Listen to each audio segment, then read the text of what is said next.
Alhamdulillah wassalatu wassalamu ala Rasulillah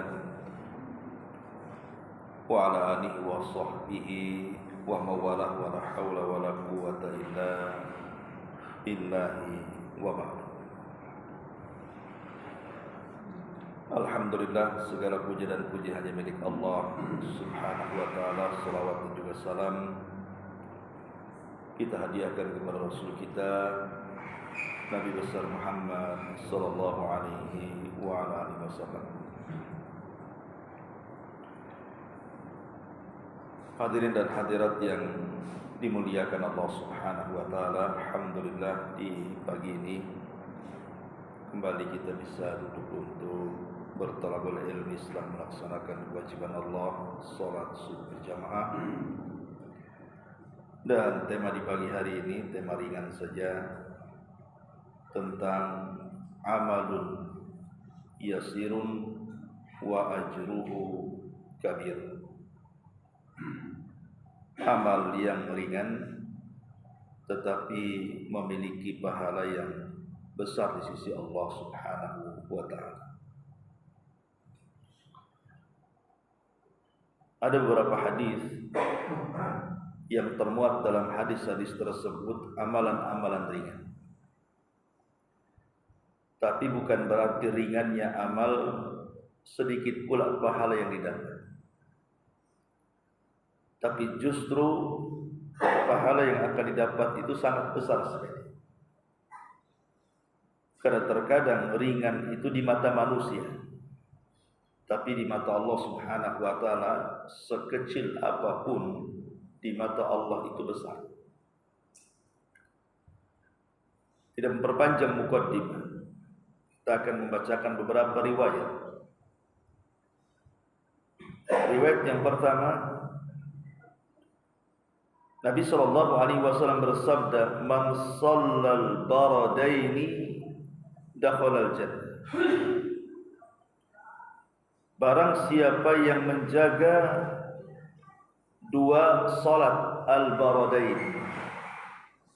Al-baradaini artinya yang memiliki hawa dingin. Kata Nabi sallallahu alaihi wasallam, dakhala al-jannah, maka dipastikan dia akan dijamin masuk surga. Kalimat baradaini ulama mengatakan huma al-fajru wal 'asr. Yang dimaksud kalimat baradaini di sini adalah salat fajar dan salat asar. Kenapa Rasul sallallahu alaihi wasallam memilih di antara 5 waktu salat itu adalah salat fajar dan salat asar? Karena sebagian ulama mengatakan salat fajar dan asar itulah yang disebut dengan salat wusta. Yang Allah Subhanahu wa taala katakan hafizu 'alas salawati was salatil wusta wa qumu lillahi qanitin. Jaga oleh kalian salat-salat 5 waktu kalian, terutama salat wusta. Ketika ahli tafsir mengatakan kalimat salat wusta, maka mereka mengatakan salat wusta itu bisa jadi salat fajar, bisa jadi salat asar. Kenapa? Pertama salat fajar. Kenapa dia disebut salat pertengahan? Karena salat fajar ini memang tidak ada gandengannya dalam masalah jamak. Kalau zuhur ada gandengannya dengan asar, bisa dijamak takhir dan takdim. Kemudian maghrib juga bisa dijamak dengan isya, takhir dan takdim. Tapi salat fajar itu tidak bisa ditarik kepada takhir atau takdim baik ke isya ataupun ke zuhur. Dia tersendiri. Karena memang waktunya juga sudah beda. Kalau maghrib dengan isya itu waktu malam. Kalau zuhur dengan asar itu waktu siang. Lah fajar ini sudah menjelang pagi. Maka disebut dia pertengahan antara sholat malam dan sholat siang. Itu disebut wusta. Tetapi ada juga yang mengatakan salat wusta itu salat asar. Kenapa demikian? Karena berdasarkan nas. Ketika Nabi SAW menjaga parit dalam perang Ahzab, musuh-musuh sangat melelahkan Nabi SAW sehingga Rasul tidak sempat meninggalkan parit.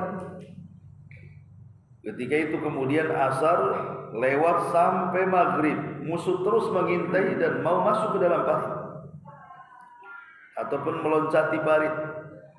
Lalu Rasul berjaga sampai dipastikan tidak ada musuh masuk. Setelah itu sampai kemudian keluar waktu asar dan masuk waktu maghrib. Rasul dan sebagian para sahabat tidak sempat melakukan asar kecuali di waktu maghrib. Maka Nabi SAW marah kepada orang-orang musyrik dan mengatakan, mala Allahu kuburahum wa buyutahumun nar. Semoga Allah memenuhi kuburan-kuburan dan rumah-rumah mereka dengan api neraka, karena mereka sudah mengakhirkan pada diriku salat wusta. Maksudnya di sini salat asar. Nah, dari sebab inilah kenapa Nabi SAW mengatakan, man shallal baradaini dakhalal jannah. Barang siapa yang menjaga dua salat fajar dan juga asar, maka dijamin masuk surga. Tentu ini juga bagian dari amalan ringan tapi pahalanya besar. Karena apalah bandingan surga dengan kelelahan kita melaksanakan salat zuhur dan asar? Tidak sebanding. Ini hadis yang pertama. Hadis yang kedua, Nabi SAW mengatakan, ma min abdin muslimin yusalli lillahi ta'ala kulla yawmin ithnatai asyrata rak'atan tatawu'an ghaira faridatin illa banallahu lahu baitan fil jannah. Tidaklah seorang hamba muslim salat karena Allah Subhanahu wa taala dalam satu hari itu 12 rakaat. 12 rakaat ini bukan wajib tapi sunnah. Kecuali Allah Subhanahu wa taala bangunkan satu istana di surga. Maksud 12 rakaat di sini adalah salat rawatib, qabliyah dan ba'diyah. Jadi barang siapa yang menjaga salat rawatib, baik yang qabliyah ataupun yang ba'diyah sebanyak 12 rakaat, tatawu'an maksudnya pelaksanaannya sebagai pelaksanaan sunnah ghaira faridah, bukan sebuah kewajiban, illa banallahu lahu baitan fil jannah, kecuali Allah akan bangunkan baginya satu istana di surga. Ini juga amalan yang luar biasa kan? Amalan ringan menjaga salat rawatib. Dan salat rawatib itu hanya dilakukan ketika mukim. Adapun ketika safar, Rasul tidak pernah melakukan rawatib kecuali satu, qabliyah subuh. Karena besarnya pahala qabliyah subuh, maka Rasul melakukannya. Tapi yang lainnya Rasul tidak pernah melakukannya kecuali mukim. Jadi kalau antum safar ke Batam dari sini dan antum menganggap Batam itu tempat safar, maka tidak perlu antum melaksanakan rawatib qabliyah dan ba'diyah, kecuali rawatib qabliyah subuh saja. Itu Rasul tidak pernah meninggalkan. Kemudian juga yang ketiga, hadis Nabi SAW, hadis yang masyhur dari Abu Hurairah radhiyallahu anhu. Hadis ini dikeluarkan Imam Muslim, cukup panjang. Tapi dalam hadis ini memuat 5 poin tentang amalan-amalan ringan tapi pahalanya besar. Nabi SAW bersabda, man farraja am mu'minin kurbatan fid dunya, farrajallahu anhu kurbatan min kurabi yaumil qiyamah. Wa man yassara am mu'sirin yassarallahu fid dunya wal akhirah. Wa man satara musliman satarahu Allahu fid dunya wal akhirah. Fallahu fi aunil abdi ma kana Allahu fi auni akhi. Faman salaka tariqan yaltamisu fihi ilman sahalallahu bihi tariqan ilal jannah. Wa majtama'a qaumun fi baiti min buyutillah yatluna kitaballah wa yatadarasunahu bainahum illa nazalat alaihimus sakinah wa ghasyiyatuhumur rahmah wa hafathumul malaikah wa dzakarallahu fi man indah. Faman batta'a bihi amaluhu lam yusri' bihi nasabuhu. Kata Nabi SAW, man farraja am mu'minin kurbatan, siapapun yang mengeluarkan dari seorang mukmin ini satu kesulitan dunia, farrajallahu anhu kurbatan min kurabi yaumil qiyamah, maka Allah akan mudahkan banyak kesulitan dari kesulitan-kesulitan hari kiamat. Ini juga bagian daripada amal yang ringan tapi pahalanya besar. Menghilangkan kesulitan dari seorang mukmin, satu saja, tidak usah banyak. Dan menghilangkan kesulitan seorang mukmin itu memiliki dua makna, bisa makna hissi ataupun bisa maknanya secara maknawi. Ya, hissi itu seperti materi. Itu hissi, nampak ya. Ada saudara kita sedang kesulitan ekonomi, kita bantu modal, kita bantu hutang, maka itu namanya hissi, jelas gitu ya. Atau umpamanya ada saudara kita yang kesulitan, tidak punya kendaraan, mau ke rumah sakit, kita antar, itu hissi, artinya membantu saudara kita. Atau sifatnya maknawi, mungkin kita tidak punya materi, tapi kita punya kata-kata yang baik, kata-kata yang santun yang bisa menghibur dia. Karena kan kesulitan-kesulitan yang dihadapi manusia itu kan macam-macam. Ada kesulitan kesehatan, terganggu kesehatan. Ada yang kesulitan secara ekonomi, terganggu secara ekonomi. Ada kesulitan itu karena ditinggal wanita, orang-orang yang dicintainya, sehingga sedih dia, perlu dihibur. Jadi menghilangkan kesulitan orang lain itu tidak mesti harus pakai materi, bisa juga dengan kalimat-kalimat yang baik. Atau datang kepada orang sakit, antum nasihati orang sakit itu, dulu ada orang sakit sama ini obatnya kayak begini-begini. Ya, maka disunahkan antum kalau datang ke orang sakit itu bawa herbal, minimalnya madu, habatus sauda, minyak zaitun, atau kalau pakar bekam ya bawa alat bekam sekali gitu ya. Kalau pakai bekam ya, yang jelas obat-obatan yang secara syar'i itu dia obat. Karena kita kan bukan medis, bukan dokter. Kalau dokter ialah di medical check up dulu kan, ini penyakitnya apa baru kasih resep kan. Kalau kita ini yang bukan dokter, ya bawa obat-obatan yang secara umum itu obat saja. Madu kan secara umum itu obat, bawa madu. Kalau madu asli katanya kalau di rumah itu bahaya. Kemudian yang kedua, habatus sauda kan jelas ya kan. Habatus sauda itu obat bagi semua penyakit. Air zam-zam jelas air mubarak kan gitu. Minyak zaitun juga sama. Atau berbekam itu kan bagian daripada pengobatan syar'i. Itu disunahkan. Tapi kebanyakan orang yang jenguk orang sakit bawa pisang. Itu yang makan bukan yang sakit, yang jaga kan gitu.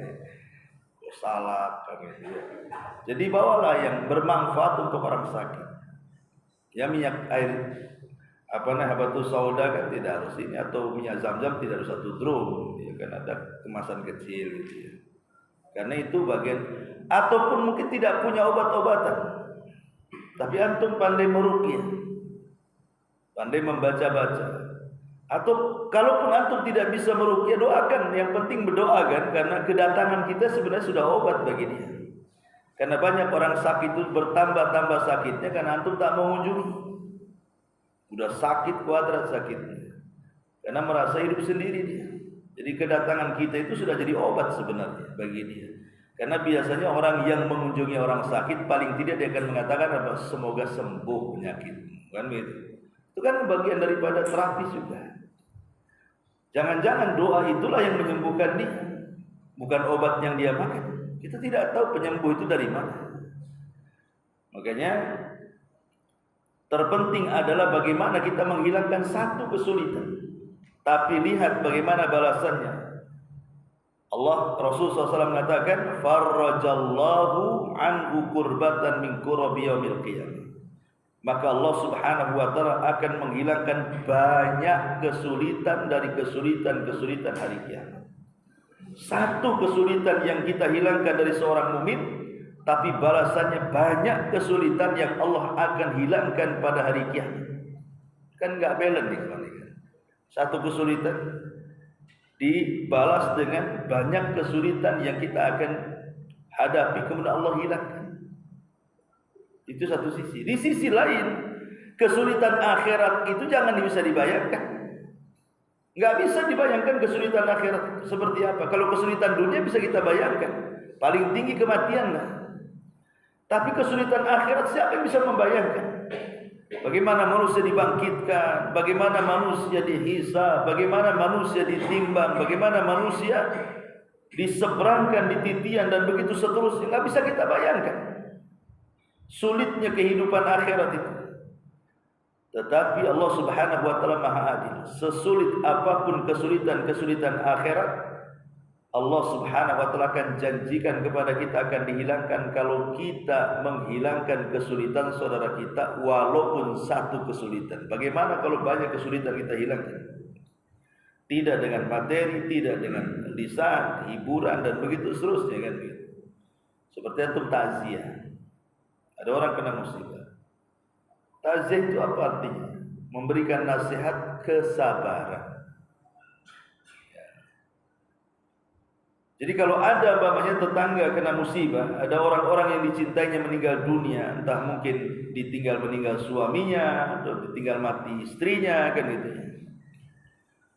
Kalau ditinggal mati suaminya, tinggal bisikan saja, abang siap insya Allah, gitu ya. Tapi kalau yang meninggal istrinya ya bilang aja, nah, anda punya saudari, sudah hilang datang dia. Saya mau kasih itu saudarinya. Mana? Nah, anak hibur antum aja kan. Coba antum agak tenang saja. Ya, namanya bercanda. Tapi jangan kebablasan pula bercanda ya.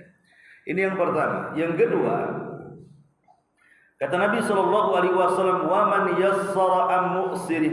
Barang siapa yang menghilangkan dari seorang mu'sir.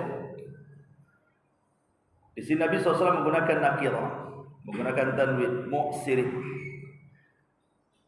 Apa faedah nakirah itu? Dalam ilmu bahasa Arab, nakirah itu tufidul umum, memiliki makna umum. Artinya baik yang mu'sir ini orang mukmin ataupun orang kafir. Baik kita membantu orang yang mu'sir itu sedikit ataupun banyak. Apa sih arti mu'sir itu? Mu'sir itu orang yang kelit hutang. Jadi kalau seandainya antum datang ke saya, ya Ustaz, ada uang nggak? Ada. Berapa butuhnya? 10 juta. Banyak kali ya untuk usaha. Akhirnya saya kasih pinjam 10 juta. Kapan mau bayar? Bulan depan Ustaz. Oke, saya catat bulan depan. Sudah bulan depan, rupanya usaha itu bangkrut. Dah jalan gulung tikar. Tak pernah bentang-bentang tikar. Bangkrut. Ya. Jadi saya nagihlah. Mana utang kemarin, katanya bulan ini mau bayar. Aduh, belum ada Ustaz. Lah ini kesempatan bagi kita kalau menghutangi orang itu untuk apa? Yassara am mu'sir, memudahkan. Dengan cara apa? Ada yang hukumnya wajib dan ada yang hukumnya sunnah. Adapun yang wajib adalah ingharul mu'sir, memberikan tambahan waktu pembayaran. Itu wajib hukumnya. Karena Allah mengatakan, wa in kana dzu usratin fanadhiratun ila maisaratin. Kalau seandainya orang itu memang sulit membayar, tapi bukan karena zalimnya. Ada orang yang sulit bayar itu karena zalim. Zalim itu dia sanggup bayar, tak mau bayar. Itu zalim namanya. Tapi memang ada orang itu tak sanggup bayar memang. Diusahakan apapun tidak sanggup bayar dia. Maka yang seperti ini wajib hukumnya kita menambah tangguhan waktu. Ya sudahlah, kalau antum tak bisa bayar bulan ini, saya tambah 2 bulan lagi. Itu hukumnya wajib. Karena kita melihat orang ini tak bisa bayar. Adapun yang sunnah itu 2. Pertama, antum pangkas tuh nominal hutangnya. Ya sudah, antum kan 10 juta, bayar 5 juta saja. Kapan? Yang 5 jutanya saya sedekahkan. Atau yang paling afdol, kalau antum sanggup, ya sudahlah, saya ikhlaskan lah yang 10 juta itu. Anak cari yang kayak gini agak sulit. Gitu. Yang ngomong ikhlaskan gitu ya, hutang-hutangnya sebagai sedekah. Kalau ada yang ke sini ya diserbu semua orang itu. Enak hutang sama si anu.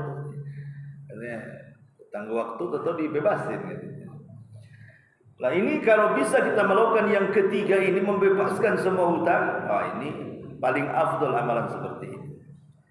Lah barang siapa yang mempermudah, tidak mempersulit orang yang terlilit hutang ini, baik dengan cara yang wajib menangguhkan waktu, ya kapan-kapan sajalah kan ada waktu, bayarlah kan itu. Kalau kan ada orang yang menentukan waktu, penambahan waktu itu dengan ditentukan waktunya. Tapi ada juga yang bagus, kapan-kapan. Itu sebenarnya sama juga dengan membebaskan itu kalimat kapan-kapan. Karena biasanya kalau sudah dibilang kapan-kapan nggak bayar sama sekali itu. Jadi intinya bahwa 3 perkara ini itulah disebut memudahkan muhsin. Lalu lihat bagaimana Allah Subhanahu wa taala membalas. Yassarallahu fid dunya wal akhirah. Allah mudahkan kehidupan dia di dunia dan di akhirat. Kalau tadi kan di akhirat saja. Tapi poin yang kedua ini, di dunia Allah mudahkan, di akhirat Allah mudahkan. Kemudian Nabi SAW yang ketiga, amalan yang ketiga yang ini masih satu redaksi hadisnya. Kata Nabi SAW, man satara musliman satarahullahu fid dunya wal akhirah. Man satara musliman satarahullahu fid dunya wal akhirah. Siapa yang menutup aib seorang muslim, maka Allah akan tutup aibnya di dunia dan juga di akhirat. Nabi SAW bersabda dalam khutbahnya, Rasul mengatakan, ya ma'syara man amana bilisani wa lam yadkhulil imanu qalbah, la tabtabul muslimin wa la tattabi'u awratihim wa man fa innahu man ittaba'a awratahum yattabi'ullahu awratahu wa man yattabi'illahu awratahu yafdahuhu Allah walau kana fi baiti. Kata Nabi SAW, wahai orang-orang yang imannya baru di lisan dan belum masuk ke dalam hati, janganlah kalian menggibah kaum muslimin, dan jangan pula mencari-cari aib kaum muslimin. Karena barang siapa yang mencari-cari aib kaum muslimin, Allah akan cari-cari aibnya juga. Dan kalau Allah sudah cari aibnya, maka Allah bisa membongkar aibnya walaupun dalam rumah.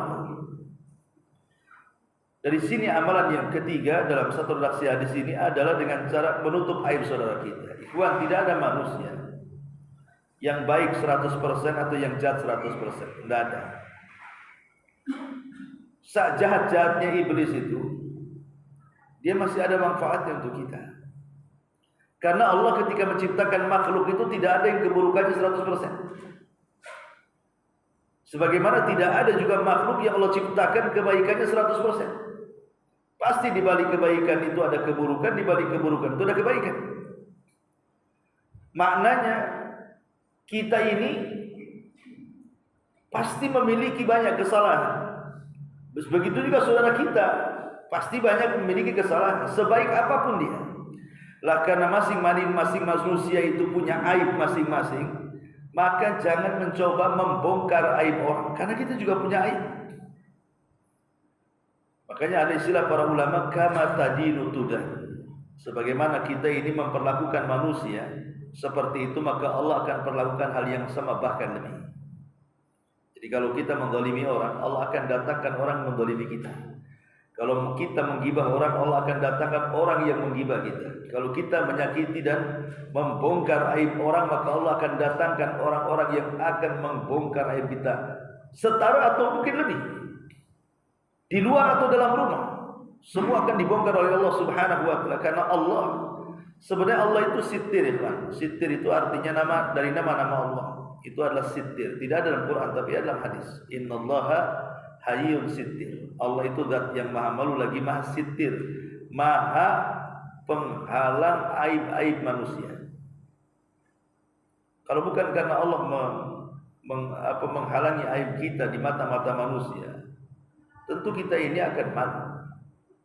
Dan betapa banyak dosa yang kita lakukan yang manusia tidak tahu. Kalau Allah tampakkan, bisa saja Allah tampakkan. Dan tidak ada yang mustahil bagi Allah untuk menampakkan. Tapi Allah itu sitir, maha menutup. Tapi walaupun Allah maha menutup, Allah akan membongkar siapapun, aib siapapun, kalau dia mencoba membongkar aib saudaranya, baik di dunia ataupun di akhirat. Oleh karena itulah amalan yang ketiga, jangan membongkar-bongkar aib saudaranya. Bahkan Umar bin Khattab pernah malam-malam itu belusuan, berapa wartawan ya, dia belusuan malam-malam. Tiba-tiba melihat ada anak muda berzina. Padahal dia Amirul Mukminin, bisa saja kan dia tangkap orang itu, karena dia pemimpin kaum muslimin. Tapi karena dia tidak ada saksi, sendirian, akhirnya dia mengumpulkan pakar-pakar, termasuk ada Ali radhiyallahu anhu, tim fatwanya Utsman bin Affan, banyak para sahabat. Kemudian kata Umar, dia bertanya kepada pakar-pakar itu dengan bahasa yang seolah-olah bukan dirinya. Dia mengatakan, bagaimana pendapat kalian kalau ada seorang pemimpin, ketika keluar, tiba-tiba dengan kedua matanya dia melihat ada orang yang berzina. Apakah pemimpin tadi boleh menangkap orang itu dan menghukumnya? Maka terjadi perselisihan para sahabat. Tapi Ali radhiyallahu anhu ketika kita menanyakan kepada Amirul Mukminin, apakah ada saksi waktu kau melihat? Ya, Amirul Mukminin dia mengatakan tidak ada. Maka sebaiknya pemimpin itu harus mendatangkan saksi. Ya, jangan langsung ditangkap. Maka Umar bin Khattab radhiyallahu anhu langsung mengaku, oh kalau begitu kedua mataku yang salah, engkau yang benar. Seolah-olah dia tidak pernah melihat. Ya kan? Kalau kita enggak, lihat ada ikhwan gitu kan, wah langsung atau bisik-bisik sama kamu, enggak tahu beritanya ada, kurang update namanya. Bayangkan diceritakan. Mungkin atau malam-malam lewat ke diskotik, hanya lewat di jalan, tampak pula orang berjanggut di diskotik itu. Waduh siapa nih, bahaya nih kan. Langsung disebar kan. Kita ini tak pandai untuk menyembunyikan aib itu.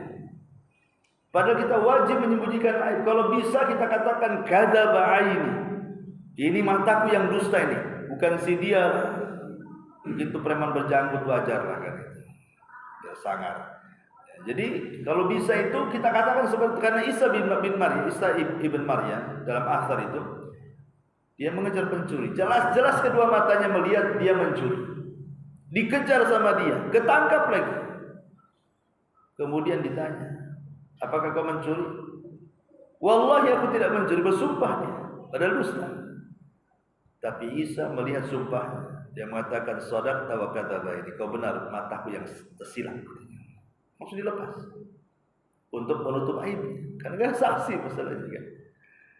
Jadi memang dalam urusan-urusan aib orang itu sebaiknya jangan diurus. Urus saja urusan kita, jangan urus orang lain. Maka di zaman Rasul ada seorang namanya Hazal. Hazal itu punya budak namanya Ma'iz. Budaknya pula berzina. Setelah berzina dia merasa bersalah. Cerita sama tuannya, Hazal, aku sudah berzina. Oh, marah Hazal. Kau datang kepada Nabi, kau tobatnya. Akhirnya kemudian dia terpengaruh dengan ucapan majikannya, Hazal datang kepada Rasul. Kemudian mengatakan, ya Rasul, zina itu fatahir. Ya Rasul, aku sudah berzina, bersihkan. Oh, kata Rasul, kamu gak berzina, kau hanya peluk-peluk saja, pulang aja sana. Dibilang peluk-peluk, padahal dia ngaku. Sementara ngaku itu kuat-kuat dalil. Kalau ngaku itu tidak perlu saksi. Namanya dia ngaku, bukan pula saksi-saksi. Saksi itu datang. Kalau kata ngaku, ini ngaku. Ya. Tapi Rasul tetap menutup aibnya. Pulang, kau ini tak berzina, banyak peluk-peluk saja. Rasul betul-betul aku berzina loh. Apa sedih melaksanakannya? Ya. Sana itu foto akhirnya aku sudah berzina, bersihkan. Tidaklah, kamu ini tidak berzina. Pulang. Tapi karena didesak-desak Rasul mengatakan ke sahabatnya, aduh orang ini ngeyel, Rasulullah tak mau katanya. Periksa kejiwaannya. Apakah dia mabok? Dia ngomong gitu. Ataukah dia ada penyakit gila, stres? Kalau gila ya bawa ya ke rumah sakit jiwa. Cek, ada sehat, tak mabok. Terus dia kalau gitu sudah tegakkan rajam. Pas dirajam, kesakitan dia. Akhirnya dia tidak tahan kesakitan, kabur. Dikejar oleh para sahabat, tapi gak ketemu. Maizik. Cari sana gak ketemu, cari sini gak ketemu. Sudah pusing sahabat. Ini kemana? Mau dirajam, gak bisa lari gitu. Qadar Allah. Ada Abdurrahman ibn Auf sedang lewat. Lihat si Maiz ini sedang lari kencang. Ketika nampak dikejar sama Abdurrahman, ketangkep diikat di pohon. Habis itu saat dipanggil semua sahabat yang merajam, datang semua ke situ, dirajam di pohon itu. Karena diikat bisa lari dah. Akhirnya dirajam sampai mati. Kabar ini sampai kepada Rasul, marah Nabi. Kata Nabi, kenapa kalau kalian kejar? Kalau dia lari, biarkan dia lari gitu. Biar dia bertobat. Ngapain kalian kejar katanya? Kemudian Rasul mana Hazal majikannya. Akhirnya Hazal datang mengatakan, ya Hazal, tidakkah kau tutupi dengan bajumu aib si Maiz itu? Kenapa kau suruh dia datang kepada? Kalau engkau tutup aibnya itu lebih baik. Biarkan dia bertobat kepada Allah. Lihat bagaimana Nabi SAW berusaha menutup aib kan? Kalau bisa jangan dikasih tahu gitu.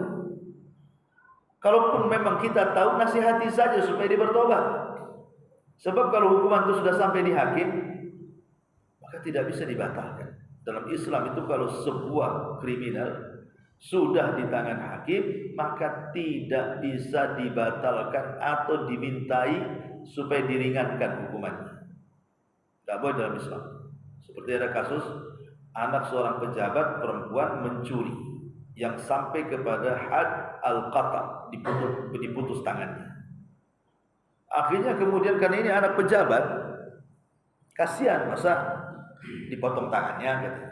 Bagaimana kalau kita minta bantuan kepada Usama? Usama itu orang yang paling cintai Nabi, anak angkat, anak daripada anak angkat Usama.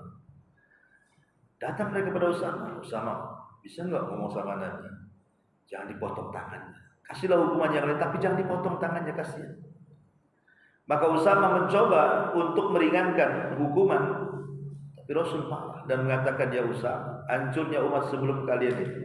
Karena kalau yang mencuri orang kaya, hukum pula tumpul ke atas.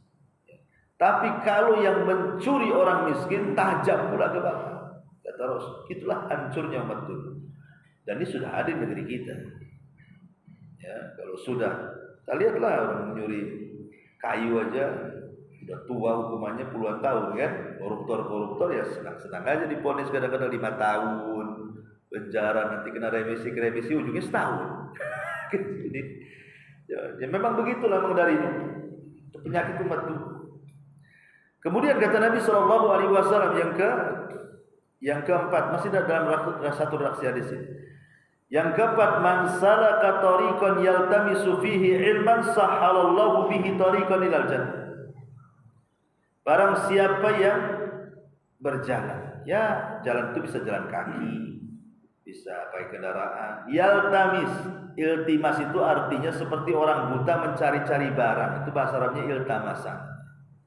Jadi kalau orang buta itu kan nyari barang kan, mau nyari bandrek, kan agak sulit kan orang buta. Dia harus punya ijtihad, kesungguhan dalam mencari barang yang dicarinya. Walaupun satu barang, itu namanya dalam bahasa Arab iltimas. Ya. Maka di sini Rasul mengatakan man salaka tariqan yaltamis. Yaltamis dari kalimat iltimas. Jadi barang siapa yang berjalan, yaltamis itu artinya seperti saya katakan tadi, orang buta mencari-cari jalan, mencari-cari barang. Berarti ketika dia berjalan menuntut ilmu itu seperti orang buta, ada kesungguhan ingin mendapatkannya, tidak harus banyak. Boleh jadi 1 hadis atau 2 hadis gitu ya. Yang penting dia mencari. Man salaka tariqan yaltamisu ilman. Ilman di sini ya umum, nakirah, tufidul umum. Bisa ilmu agama atau ilmu dunia. Tapi kalau ilmu agama jelas manfaatnya. Kalau ilmu dunia itu kadang manfaat, kadang tidak. Ilmu dunia itu kadang manfaat, kadang tidak. Tetapi yang di sini yang dimaksudlah ilmu agama yang bermanfaat. Bermanfaat untuk Islam dan kaum muslimin. Dan itu dinilai dari niat, bukan dari zat ilmunya. Makanya saya sarankan, kalau antum punya anak dari kecil, nampak cerdas lah anak antum, mungkin cerdas di atas rata-rata ya. Maka kalau punya anak yang cerdas itu, arahkan ke agama. Karena kecerdasan tanpa iman itu bisa membahayakan. Ya, kecerdasan tanpa ada kejernihan hati itu membahayakan. Kata Ibnu Taimiyah, utu zakaan wala yu'tu zakaan. Banyak orang diberikan kecerdasan tapi tidak diberikan kejernihan hati. Akhirnya rusak. Yang ngakal-ngakali itu kan orang-orang cerdas biasanya kan. Kenapa kemudian para penipu, para koruptor, orang-orang yang sesat itu rata-rata cerdas otak mereka itu? Ya memang kecerdasan itu kalau tidak ada iman dan tidak ada kebersihan jiwa itu bisa menyesatkan orang. Dia sesat, orang juga sesat gara-gara dia kan. Makanya kenapa kemudian kalau bisa kita punya kecerdasan atau anak kita punya kecerdasan, arahkan ke agama supaya bermanfaat kecerdasan. Nah di sini Nabi mengatakan, walaupun kita mencari ilmu mungkin dapat 1 hadis atau 2 hadis, tapi kita berusaha untuk mengamalkannya, sahalallahu bihi tariqan ilal jannah. Allah mudahkan jalannya menuju surga. Apa arti dimudahkan? Kata Syekh Saleh As-Suhaimi rahimahullah hafizahullah tadi mengatakan, artinya dimudahkan itu artinya karena dia diberikan hidayah di dunia, mudah dengan ilmunya untuk mengamalkannya, dan di akhirat mudah dengan hidayah untuk memasukkan ia ke dalam surga. Contoh 1 kisah. Abi Daud As-Sijistani. Satu hari dia sedang thalabul ilmi, naik perahu. Kemudian sudah sampai di tengah sungai, terdengar suara bersin dari ujung sungai. Kemudian dia mengatakan kepada supirnya, bisa enggak kau antarkan aku ke orang bersin itu? Oh, enggak bisa lah, ongkosmu kan 1 dinar. Ya sudah, saya tambah 2 dinar. Tapi kau hantarkan aku ke orang bersin itu. Karena ada tambahan 1 dinar, besar 1 dinar. 4 gram emas lebih kalau dimaskan. Akhirnya didekatilah orang bersin itu. Setelah ketemu, dia tanya, apakah engkau waktu bersin mengucap alhamdulillah? Iya. Maka dia mengatakan, yarhamukallah. Kemudian ngomong sama tukang perahu, ayo kita berangkat. Sudah selesai tugasku. Jadi dia bayar 1 dinar untuk menjawab orang bersin. Akhirnya kemudian dimimpikan Nabi Daud itu dia telah membeli surga dengan 1 dinar. Coba bayangkan, terkadang 1 ilmu yang diamalkan itu pula yang memudahkan dia masuk surga. Dimimpikan Abi Daud telah membeli surga dengan 1 dinar, hanya menjawab orang bersin. Coba antum buat ini. Apa ada kejar orang bersin? Haji, terdekati. Bapak bersin tadi, baca bismillah. Enggak, udahlah kalau enggak pergi. Karena yang dijawab itu harus yang membaca alhamdulillah. Kalau tidak membaca alhamdulillah itu tidak usah jawab, karena hadisnya seperti itu kan. Hadisnya man atisha ahadukum, kemudian fahamidallah fashamithu kan itu. Siapa yang bersin kemudian membaca alhamdulillah, baru kita jawab. Karena dia sudah mendoakan kita dengan kebaikan, maka kita doa balik. Ya, doa balik kepada orang tersebut.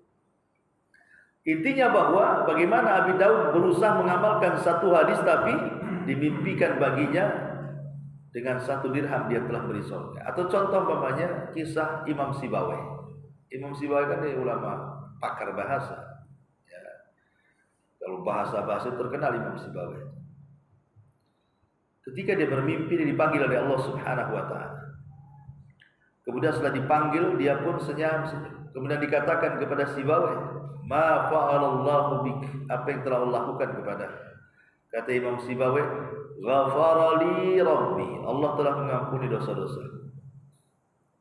Kemudian dikatakan, dengan apa Allah mengampuni dosa-dosa? Dia mengatakan, bi ma'rifati al-ma'rifah, bi ma'rifatil ma'rifah, dengan mengenal ma'rifah. Dalam ilmu bahasa maksudnya. Kan ada nakirah, ada ma'rifat. Dengan mengenal ma'rifat kalimat alif lam dalam lafaz Allah. Allah itu kan asal katanya ilahun, kemudian dikasih alif lam jadi Allahu. Gara-gara aku mendalami kalimat alif lam dalam Allah ini, dengan itulah Allah ampuni dosa-dosa. Karena tidak ada isim yang paling ma'rifat dalam bahasa Arab kecuali Ismullah al-Jalalah, nama Allah yang agung, Allahu. Kata Imam Sibawayh, gara-gara aku menelaah lafaz alif lam dalam kalimat Allah ini. Subhanallah, hanya itu. Tapi Allah ampuni dosa-dosa Sibawayh. Itu contoh satu ilmu yang kita amalkan. Kan kita tidak tahu ilmu mana yang sebenarnya memudahkan kita ke surga, kita tidak tahu kan. Makanya ketika Abdullah ibn Mubarak, maklumlah Abdullah ibn Mubarak itu kan seorang ulama tabi'in kaya raya, ya. Kemudian dikatakan, Ibnu Mubarak, sampai kapan engkau ini mencari hadis Nabi? Sampai kapan? Kata Abdullah ibn Mubarak, jangan bicara seperti itu. Boleh jadi satu hadis yang belum kucatat, itu pula yang mengantarkan aku ke surga. Boleh jadi hadis yang belum aku catat, itu pula yang menjadikan aku masuk surga.